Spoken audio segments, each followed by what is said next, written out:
Right. John, that's where the gazebo is, right? I think so, yeah. I mean, I included like a maps link to my invite, so. Here it is. Okay, awesome. Oh, cool. No, it's. Hi, John. Good to see you. The way every time they go in very quickly.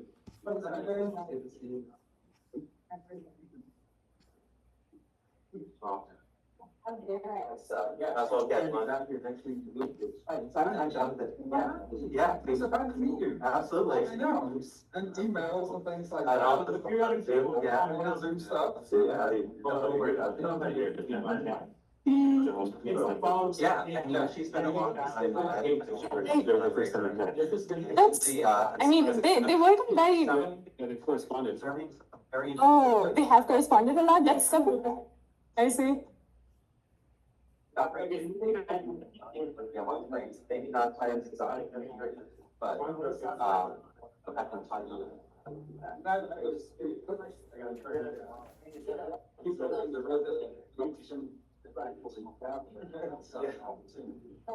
I submitted yearly taxes, so it could be well worth at zero. I know, but.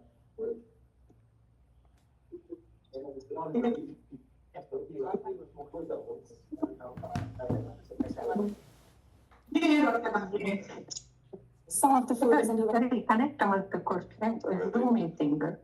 yeah, I got my friends to pick it up, but they're not here yet. So. Yeah, this is a unmovable time. Yeah. Things are just opening up. A little bit, yes. What? Yeah. So you can go on and grill me, so. There's fruit, so I can, get some sugar.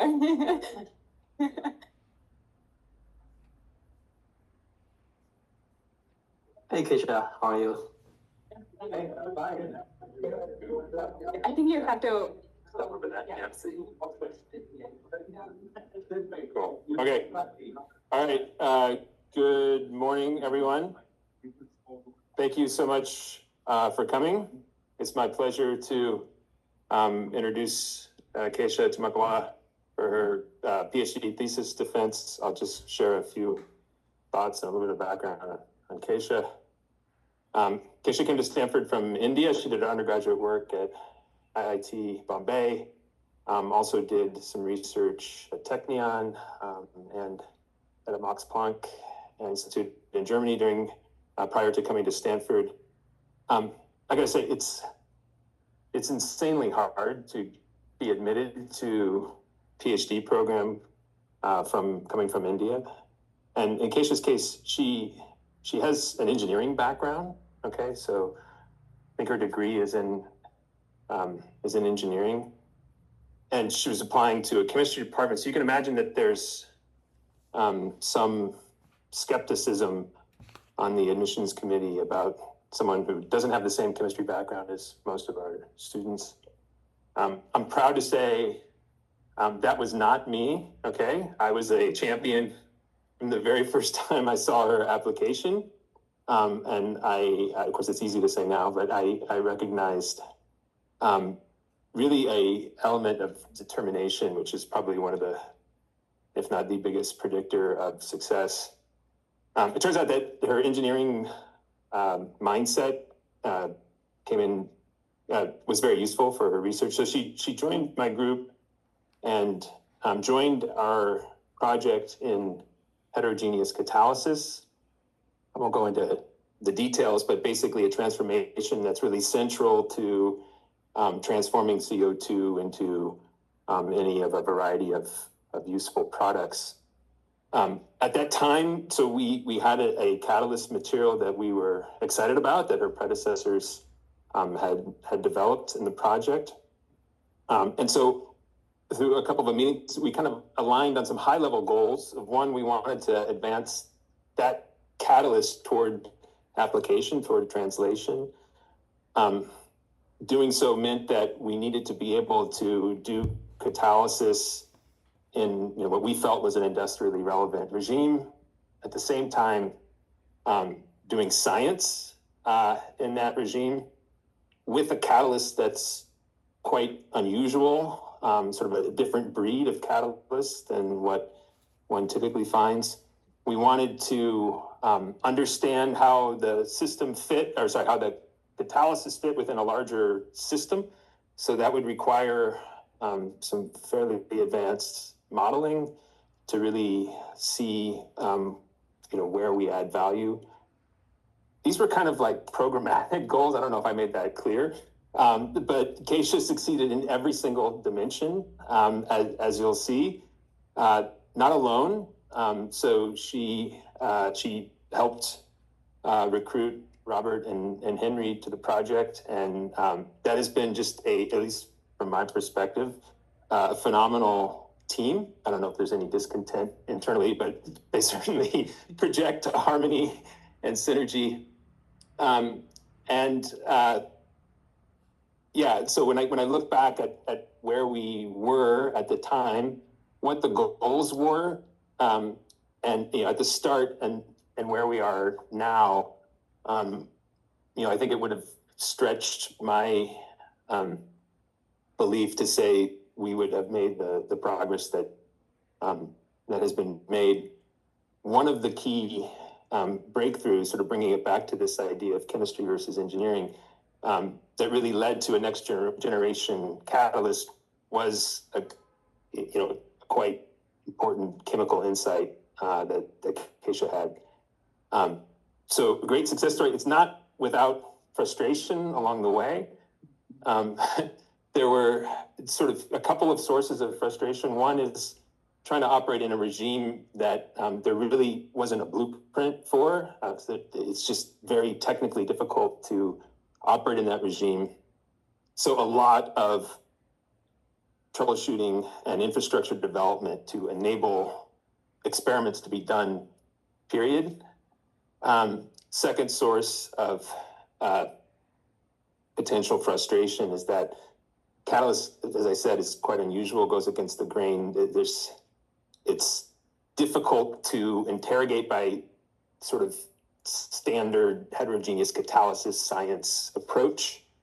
And anytime you're trying to do something unusual, it can be challenging to get that accepted in terms of the community recognizing that, actually, this is a major advance.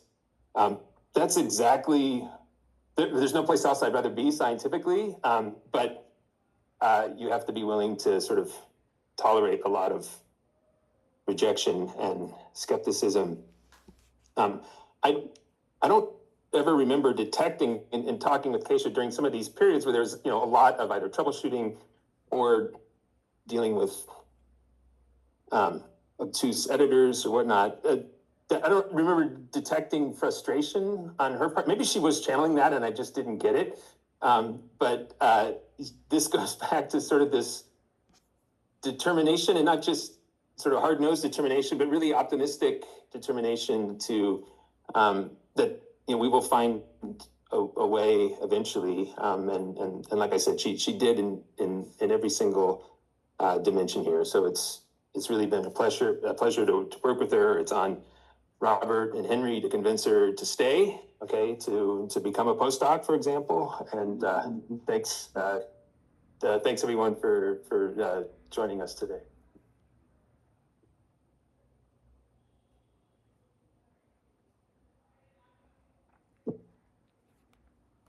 Thank you, Matt, for the very kind introduction. With that, I will start my talk today on selective reverse viral gas shift catalysis for sustainable liquid fuel production. So before we go there, let's look at this plot right here, which basically shows a fuel mix for global energy demand projections. We see that even though renewables and natural gas are rising, there's a sustained demand for oil. This mainly comes from the transport and chemical sector. Within transport, there's aviation, marine, and heavy transport that account for about 60% of the sector's emissions. These require energy-dense fuels and are therefore going to be very hard to electrify. So the question is not whether liquid fuels are going to survive the energy transition, because they will. The question is what kind of liquid fuels. That's where the opportunity lies. Instead of getting these liquid fuels from fossils, we can produce them sustainably. This plot right here shows basically the projection for demand of sustainable fuels.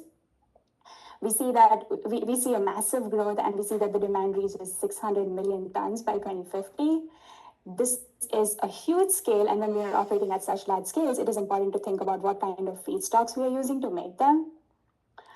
Right now, most of the sustainable fuels in the market are made using biomass. They're also known as biofuels. However, as we scale these technologies, there are concerns associated with land use changes at producing these biofuels at scale, which is why it is important to think about other ways to get there. So these liquid fuels essentially are hydrocarbons, which means that if we can just source the hydrogen and carbon atoms from abundant molecules like CO2 and water, we can make them synthetically. Making sustainable liquid fuels synthetically can be done using the power to liquid scheme. We basically start from water and renewable electricity. Using water electrolysis, we can convert water to hydrogen. Water electrolysis is already a commercial technology that is operated at scale. We can get CO2 either from point sources or from direct air capture. On the downstream side of things, once we have syngas, which is a mixture of hydrogen and CO, it can be used to make sustainable fuels. There are already commercial technologies that do this, one of which is gas fermentation, which can take syngas and make ethanol. The other is Fischer-Tropsch reaction, which is operated at a massive scale since a century now to take syngas to make a range of hydrocarbons. So the bridging piece here is the reverse water gas shift reaction. Let's talk a little bit more about that. Reverse water gas shift reaction is a reaction of hydrogen and CO2 to make carbon monoxide and water. The problem is there's a side reaction here where CO2 and hydrogen can react to make methane. This is problematic because none of the downstream technologies that we talked about right now can use methane as a feedstock. They need CO. So anytime you use your hydrogen to make methane, it's a lost pathway.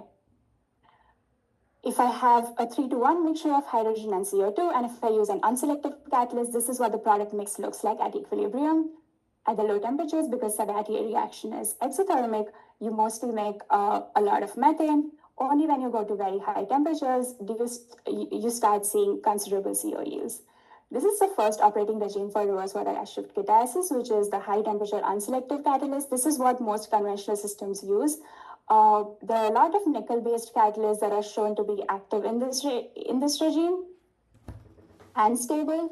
The problem is we are operating at really high temperatures here, so we do need like specialized construction materials to build these reactors.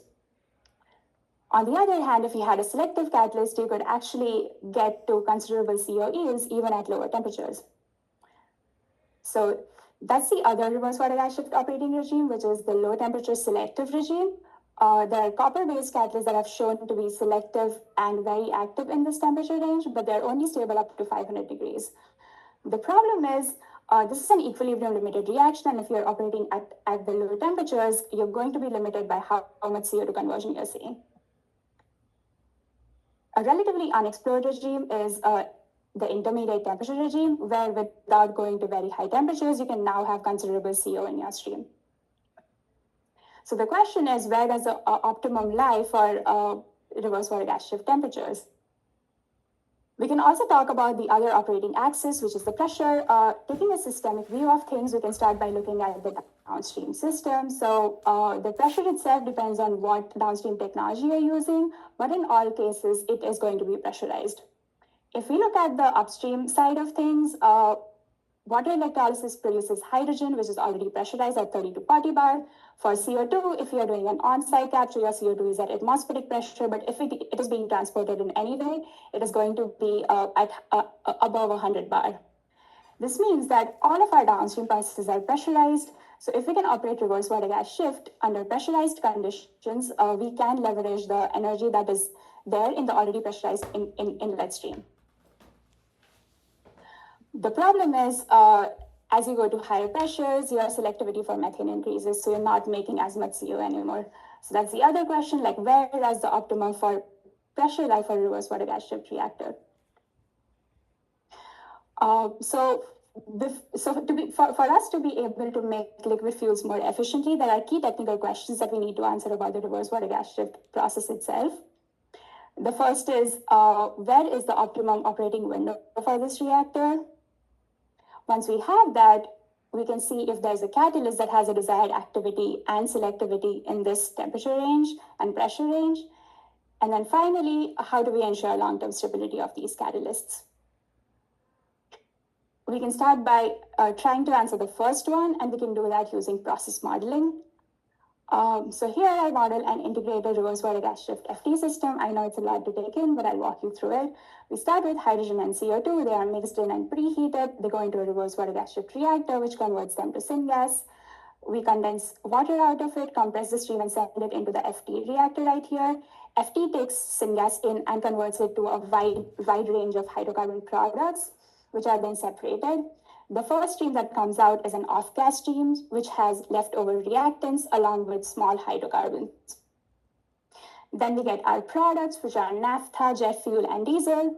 And then we also get a heavy hydrocarbon stream, which are waxes, which can then be cracked and turned into our desired products again. The off-gas stream that we get right here, we can fractionate into 3 parts and use it to satisfy the constraints of our system. So for the FT reactor, we have a constraint of a hydrogen to CO ratio of 2. This can be set by varying the amount of CO2 that is going into the system. And the other constraint is that syngas should be 60% of the feed. This is set by how much of the off-gas is going to the recycle stream. We can send part of the off-gas to an oxy-fuel burner, which can be used to provide heat for reverse water gas shift reaction, which happens at a high temperature and is endothermic. So we are going to need a lot of energy for that. And any leftover off-gases are then recycled back into the reverse water gas shift reactor for further CO2 conversion. What we do now is take the reverse water gas shift system, and we have 2 broad operating regimes, the intermediate temperature selective regime and the high temperature unselective regime. We vary the temperature and pressure to see how that affects the overall performance of the system. The scale of the plant that I'm modeling is a mini GTL size plant. So we're using a 120 megawatt electrolyzer. You need like a mid-sized wind farm to power it. We're using a 300 tons per day CO2 intake. This is the emissions that you would get from like a very small natural gas plant as an example. And then we're making around 850 barrels per day of total liquid product, out of which around 60% is jet fuel.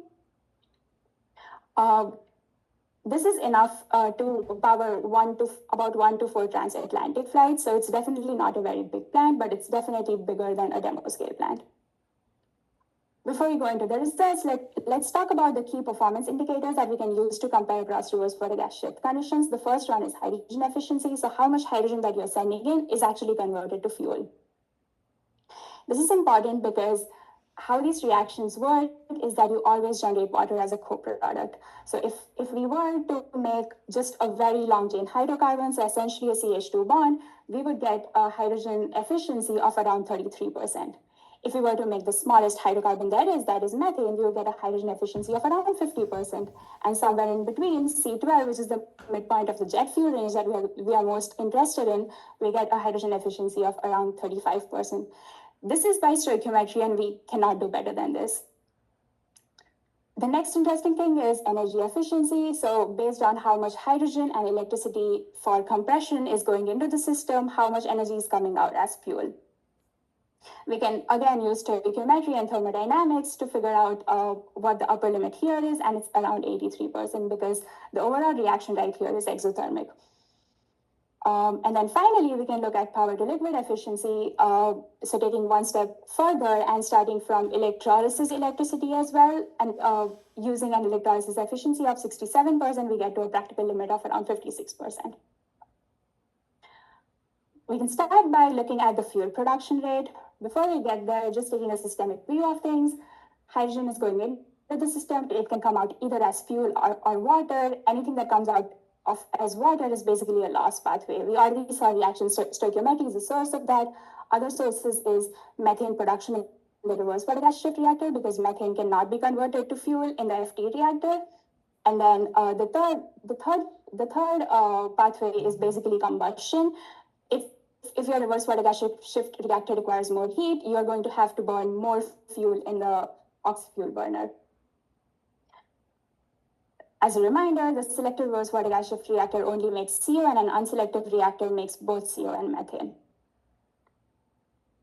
So if we look at for the unselective process, if we look at the lower temperature range and the higher pressure range, in both of these places we get low CO selectivity, which is why we end up making less fuel. As we go to very high temperatures, Q reverse water gas shift, which is the heat required for reverse water gas shift, increases by a lot, which also tanks the fuel production rate again. For a selective reactor, at the low temperatures, we have low CO2 conversion, so we have low carbon monoxide and therefore less fuel. And at higher temperatures, again, we have more heat requirement and therefore lower fuel production rate. If we look at the hydrogen efficiency term, because hydrogen input is the same across all cases, this essentially mirrors the fuel production rate. It turns out we get very similar best case hydrogen efficiency for both selective and unselective processes at around 24.8% as compared to the 35% that we saw earlier, which is our theoretical maximum. By looking at the energy efficiency, we've already talked about the fuel production rate. The new term here is the power required for compression. So just very broadly, we see a big pressure trend here as compared to what we saw before. If we are operating at higher reverse water gas shift pressures, we can leverage the hydrogen stream that is already coming in pressurized, and therefore we would need less compression work. At lower temperatures, because CO conversion is less, our recycled streams are big. CO2 conversion is less, our recycled streams are bigger, and we are going to have more compression requirement. When we look at the energy efficiency trend, this is where the selective system starts differentiating from the unselective system. We get higher efficiency for a lot of selective cases as compared to the unselective best case. And we can finally look at the metric that we care about the most, which is power to liquid efficiency. We observe that the highest PTL efficiency is found for selective reverse water gas shift case at 650 degrees and 25 bar of around 41% compared to around 39% for the unselective counterpart.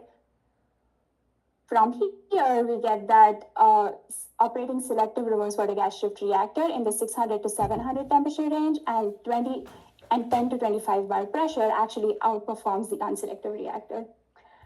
On top of the efficiency benefit, there's also an operational benefit. Now that we are in less than 800 C temperature regime, we're going to have less constraints on the kind of materials that we're going to need for building these reactors.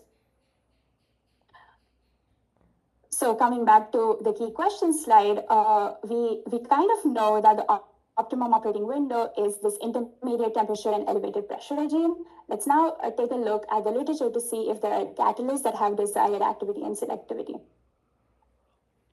So looking at literature, we see that there are several catalysts that show complete CO selectivity in either part of or the entire intermediate temperature regime. However, most of them are demonstrated at 1 bar, and similar systems at elevated pressure show a decrease in selectivity as well as stability. Here's a representative example. So they look at commercial nickel on alumina catalyst. It is not completely selective at these temperatures, but starting 650 degrees, we see that at 1 bar pressure, it has a pretty good selectivity for CO. But when you increase the pressure to 30 bar, the trend is completely different now. Now, even at the higher end of the temperature range, you're actually making a lot of methane. This is because Sabatier reaction is favored at high pressures. Additionally, coke formation reaction is also favored at high pressures, which is why several catalysts face stability as well as selectivity issues at elevated pressures. Since elevated pressure is a very uncharted territory, we decided to look at a catalyst that has actually been developed in our lab that has shown complete CO selectivity in the sub 500 C temperature range. The catalyst is alkali metal carbonates dispersed on a mesoporous support. So we prepare it using incipient wetness impregnation method. And once the catalyst is made, you can imagine it as alkali metal carbonates coating the pores of the support. We can use SEM and EDS imaging to see that alkali metal is indeed very well dispersed on the support. IR spectroscopy shows us that these alkali metal carbonates are not present in their bulk form, but as a surface-bound species. And we think that this dispersion of carbonates on the support produces a very basic solid-base catalyst. To think about how the catalysis cycle actually works, because we have a solid-base catalyst, we can think of it as doing an acid-base reaction with hydrogen. So our carbonate catalyst can deprotonate hydrogen to make a metal hydride and a bicarbonate. This metal hydride can then abstract CO2, making a formate intermediate.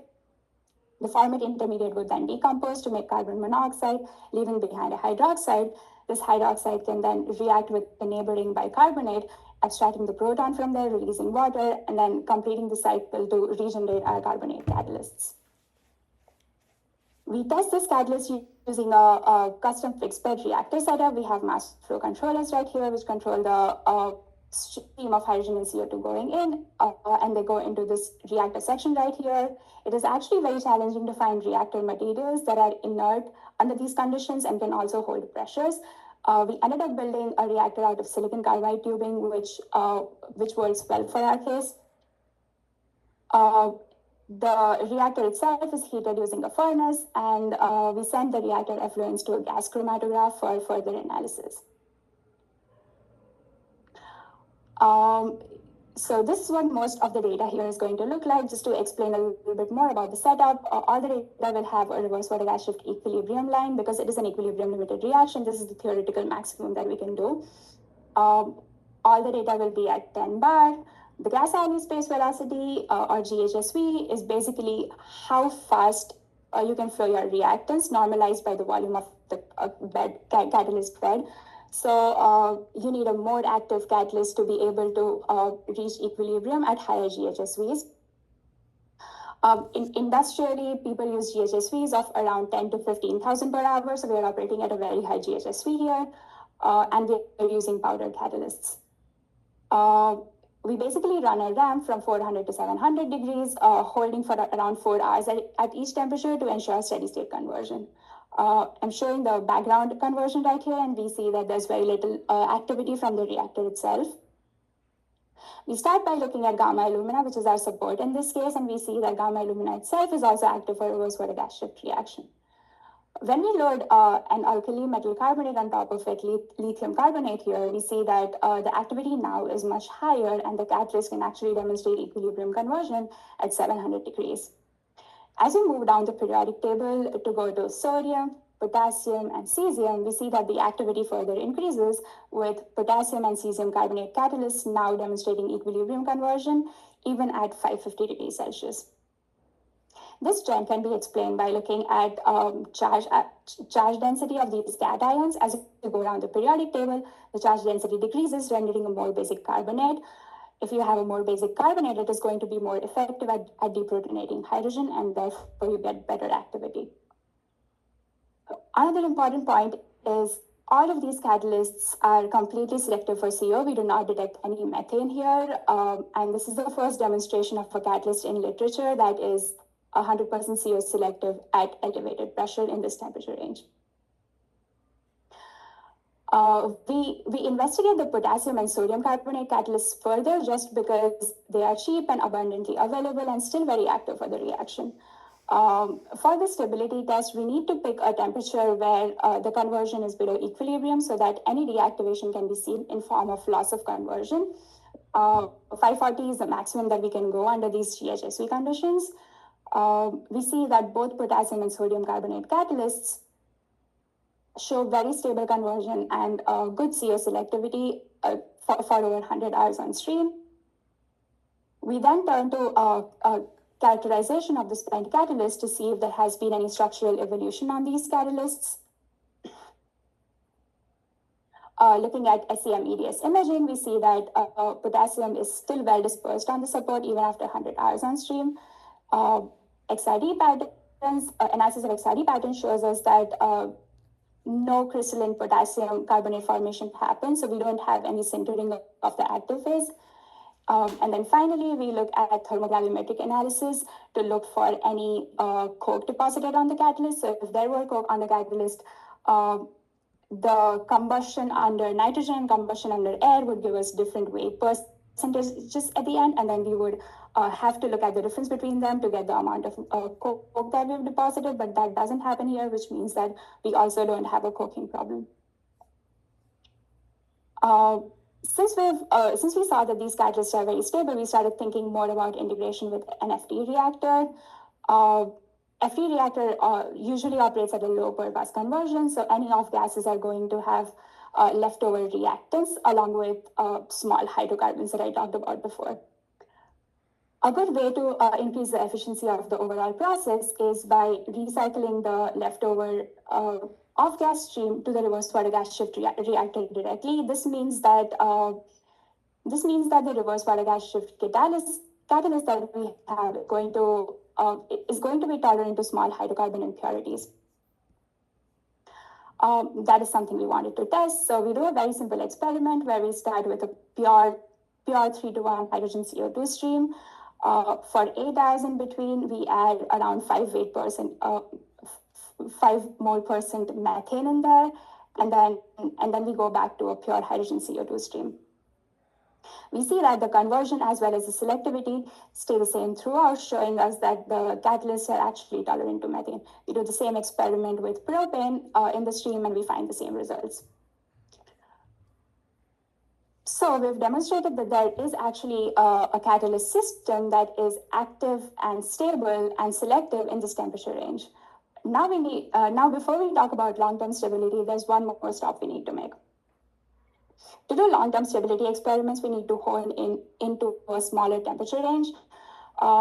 We've already demonstrated stability at less than 550 degrees Celsius regime, and this is perfect for an acetogenic fermenter as a downstream application, where the acetogens can also use CO2 along with CO and hydrogen to convert it to ethanol.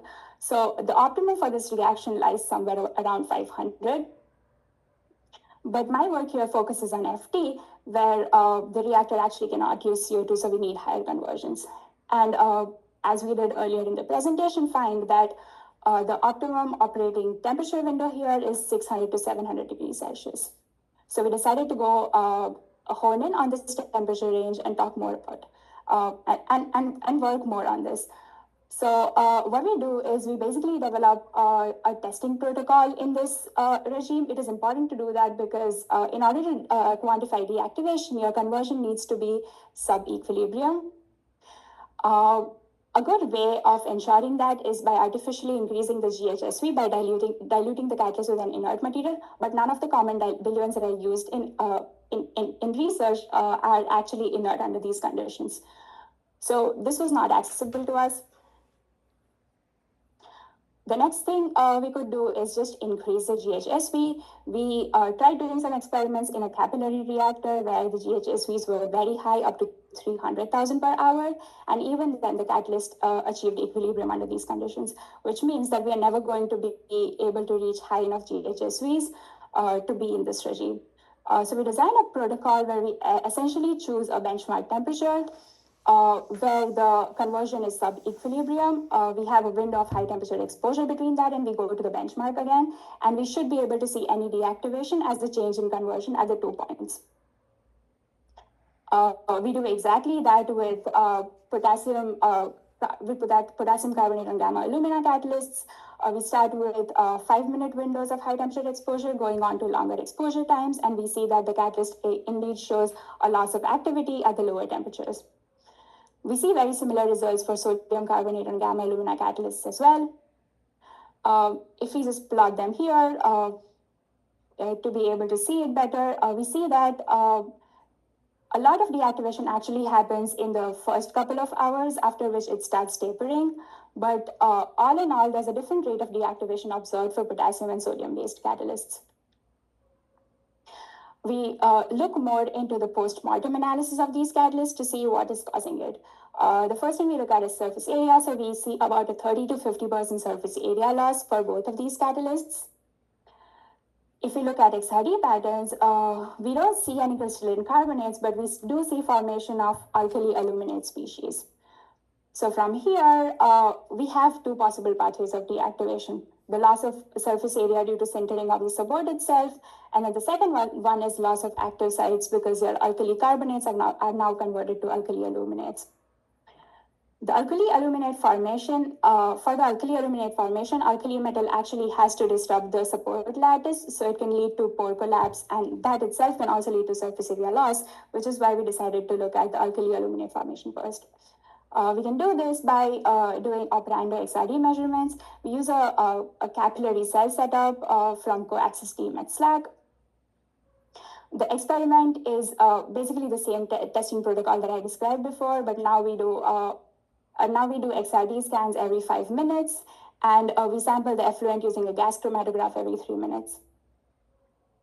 We see very similar conversion data here as we saw before, where after exposure to high temperatures, we now have a loss in conversion at low temperatures.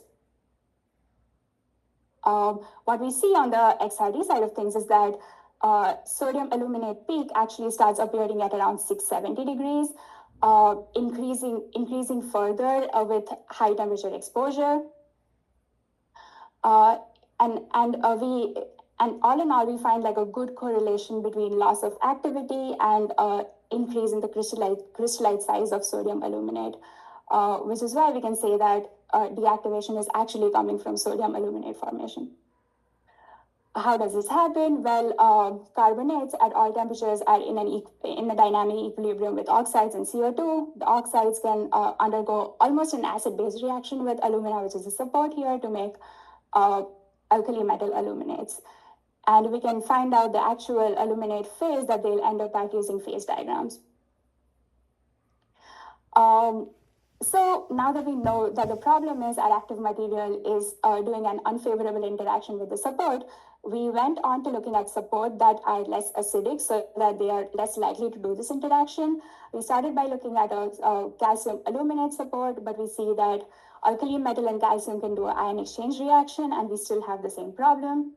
But when we look at a more basic and thermodynamically stable support, which is mag aluminate, we see that now alkali metal carbonates are actually stable in their carbonate form, so we have our active material intact. So with that being a good candidate, a long stability test with it. So we do a 400-hour run here. We have two sub-equilibrium temperatures, 575 and 650 degrees, and the high temperature exposure point is 715 degrees. And we indeed see a very, very stable performance. We don't see any deactivation for over 400 hours on stream, and we see complete CO selectivity. We do XRD characterization to ensure that we indeed do not see any sodium aluminate formation at the end of the 400-hour test. The other thing that was concerning to us was that the catalyst was white when it went in, and after 400 hours, it came out gray, which means that we are depositing coke. We observed around a 1 weight percent coke deposition for after 400 hours on stream. This is not a lot, but if it builds up with time, it could actually cover the active sites and lead to deactivation.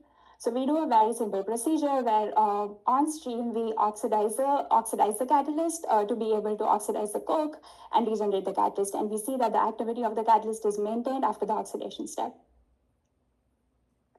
Finally, to compare catalysts made with alumina versus mag aluminate supports, we see that with alumina supports, we see almost a 40% loss of activity at low temperatures after 150 hours on stream, but with catalyst supported on mag aluminate, it is very stable on stream even after 275 hours of high temperature exposure. So we've successfully made a catalyst that has good long-term stability. With that, my thesis attempted to answer these questions about the reverse water gas shift reactor to make liquid fuels more efficiently. We found that the optimum operating conditions for reverse water gas shift reactors indeed the intermediate temperature elevated pressure range. Then we went on to investigate catalysts and found a catalyst system that works has very good activity and selectivity in the entire temperature range. And we went on to design an alkali metal carbonate supported on mag aluminate system that shows exceptional stability at very high temperatures. Yeah, that's it with that. Should I do acknowledgements first or? Okay. Yes, the chemistry division engineers do it.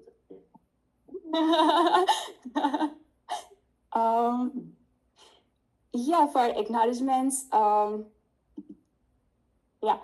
thank you, John, for agreeing to be the chair of the committee. It has been super cool interacting with you and your group and learning all about induction heating. I could definitely use more of your optimism for sustainable fuels future. So I hope I get more of that from you. Pang, I don't know if you remember, but you were the first person I met during my visit days. And I was very intimidated coming into the meeting, looking at like your super cool 2D materials research, but you were so forthcoming about how hard research in academia is. It definitely made me feel like I could do it too. So this definitely feels like a full circle moment. Thank you so much for being here. Mateo has been on my committee since the very start, and he's been very supportive of everything that I've done. So thank you so much for that. Every time I felt like nothing in grid catalysis was working, I would ping Mateo and set up a meeting with him, and I would come out of those meetings with a lot of ideas and reference materials. That has been super helpful. Thank you. We've collaborated with Simon also since very early in my PhD, and you and your group has been like super helpful and resourceful for me. On top of being an exceptional scientist, I think you are a very compassionate person. You were always the first one to give me words of sympathy when things were not working out. And you were the first one, and you were very generous with compliments whenever I did well. So thank you so much.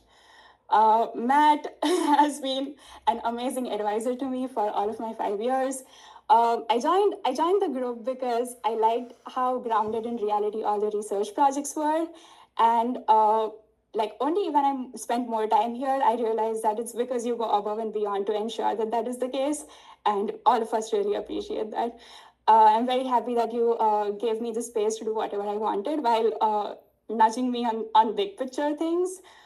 And I think the thing I appreciated the most actually was getting a lot of critical and constructive feedback on research, talks, presentations, papers, everything. Thank you so much for that.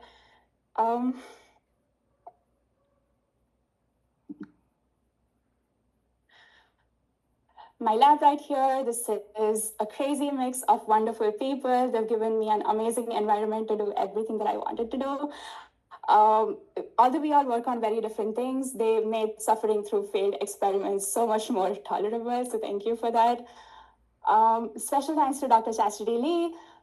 She was the one who started the project. She was my first mentor in lab, and she's been a great friend to me ever since. And also Robert and Henry, our new catalysis subgroup. They're already doing amazing work, and I'm sure they have great places to go to.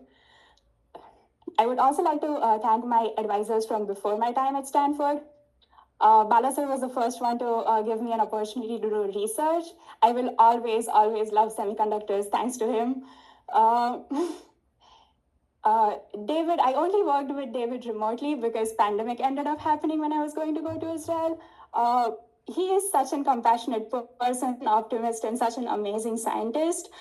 He could go on and on about how porosity is everything, and he's been a great influence for me. After working with him, I was very sure that I wanted a career in research. So it's thanks to all of these people that I'm here. I would also like to thank my collaborators, Avantika, who helped me for my modeling project, Junji, who helped me with a lot of drifts, measurements, and also generally a lot of catalysis questions. I would also like to thank CoAccess team and Accelerate Innovation team. These people made all of our beam times possible. They went above and beyond to give all the support and give us all the resources that are out there. They started off as mentors and they are great friends now. And they definitely made beam times as tolerable as they can be. So thank you for that. My friends, a lot of these people I met after coming to Stanford. A lot of them I met at the start of undergrad, and some of them I've known since I was a kid. I am very, very grateful for all of you. They made sure that whenever I needed a break, I had some place to go to, someone to talk to, and I couldn't have done it without all of them. So thank you so much. My partner Sumit, since I met him in 2016, he's pushed me to do things a little outside my comfort zone. Made sure that I dream higher than what I think I can imagine, and then work like crazy. So here I am. Thank you so much for all of your support. That's our fur baby, Afina. She is my work from home buddy, and as you can see, she does all the emotional heavy lifting in our household. Finally, my parents, my mom and dad, they're the most loving people. They're the most open-minded people. When I told them back in 2020 that I wanted to do a PhD, it was very out of distribution for anything they'd seen. And they were very understanding, very accepting, and they've supported me through this journey. I talk to them every single night, which is the middle of the workday for them. They make time and they make sure to tell me that do whatever you want. If nothing else works out, you always have a home with us. So I'm very grateful for that. And finally, my big, beautiful family. I'm an only child. I didn't have siblings growing up, but I grew up around a lot of people and a lot of love. So thank you so much to all of them for making that happen. Finally, thanks to all of you for being here. Thank you for making time, and I will take any questions.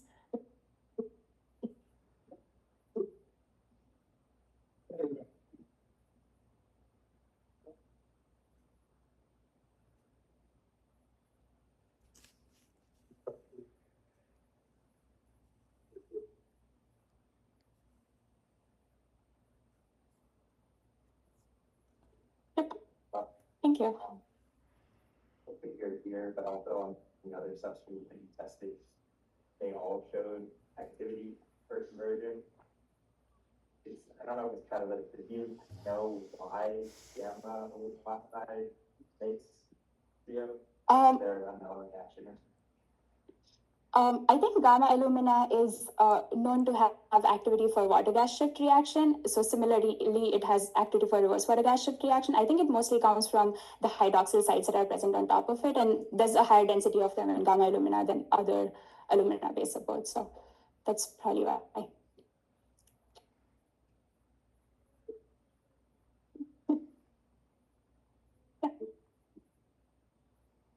You have any idea what kind of a duty cycle would be required? Because I'm not sure the limits that have been tested, and then could you maybe comment on other duty cycles for callus regeneration in similar reactors? So yeah, there are a lot of reactions in industry. I think a lot of them to do with heavy hydrocarbons.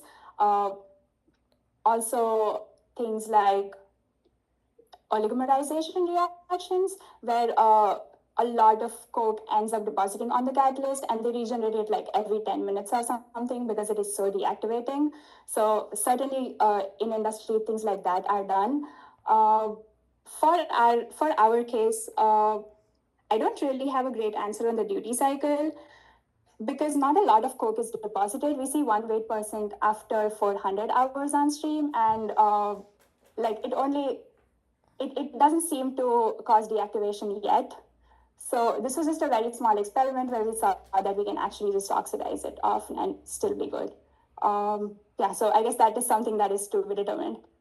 Thanks for pointing it out, Gage. This is at least a recent innovation of the first time I've seen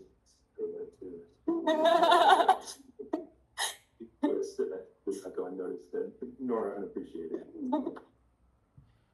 Yeah. All right. So I have a question about your study test. Do you know why maybe in the next slide, in other states, actually the sample even shows an improvement in the activity? Do you know possible reason? And another two questions is for carbonate guys, do you know way to titrate the moderate side? Good question. Okay, starting off with the first one, yeah, I've thought a little bit about why the activation takes place. I think it's very hard to tell, but there are two things. One, the mag aluminate support that we're using here is low surface area compared to all the other supports that we've used before. So the gamma alumina that I was using was 250 meters squares per gram, and this one is around 70 or 80. So the dispersion at the very beginning is not great. So it could just be that the carbonates are dispersing on it at higher temperatures, and that's why we're seeing the activation phase.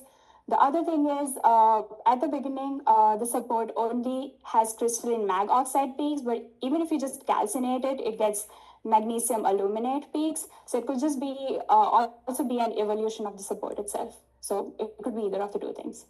Your second question about titrations, I think our group has done a little bit of work on it, but I think it's very hard to do it, especially for gas phase reactions. You can do titrations and find out the basicity of carbonates in liquid phase, but we don't know how well it correlates with gas phase acidity, gas phase basicity. So I don't have a great answer for that. Yes. Excellent talk. Do you have a roadmap on how this will be adopted and how this catalyst will be adopted? You could license the technology and build a startup around it. So, but that aside, this is a very capital-intensive thing to do.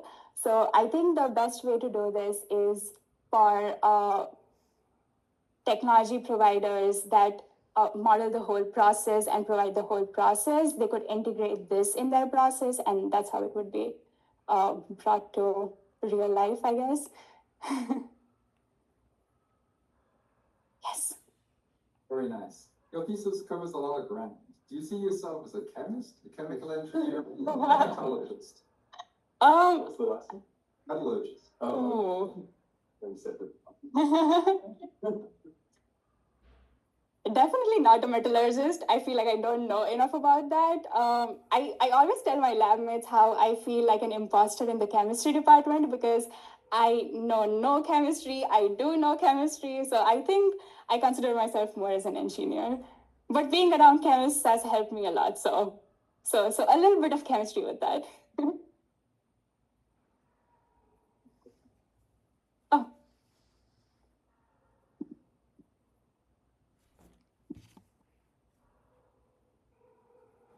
Okay, the question is for magnesium aluminate supports, do you anticipate those carbonates would increase the basicity of the carbonates? Is this something you can measure with TPD or a related technique? If it were more basic, why would you anticipate magnesium aluminate supported catalysts coke more? That's actually a great question. So we've tried, instead of using group 1 carbonates, we've tried using group 2 carbonates, and they don't do as well for reverse photogas shift activity, which makes sense just because of the charge density of the cation itself. The carbonate is not as basic there. So I think the active site is still going to be alkali metal carbonates. And we are operating at alkali metal carbonate loadings where we are completely covering the support surface. So in theory, the support chemistry should not really matter a lot for reverse photogas shift reaction itself because it is totally covered by alkali metal carbonates. However, in literature, a lot of people have used mag aluminates and shown that because they provide a more basic surface, they make less coke. We have not done any of such testing yet, so it is hard to tell, but that's definitely something that Henry in our group is working on. With that, we'll bring the public part of the defense to oppose us that accusation.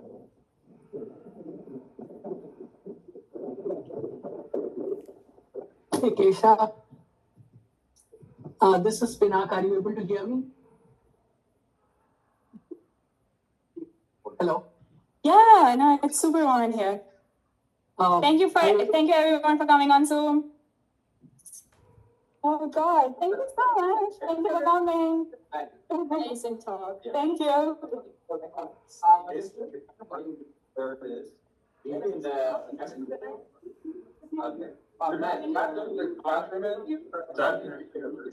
The closest one?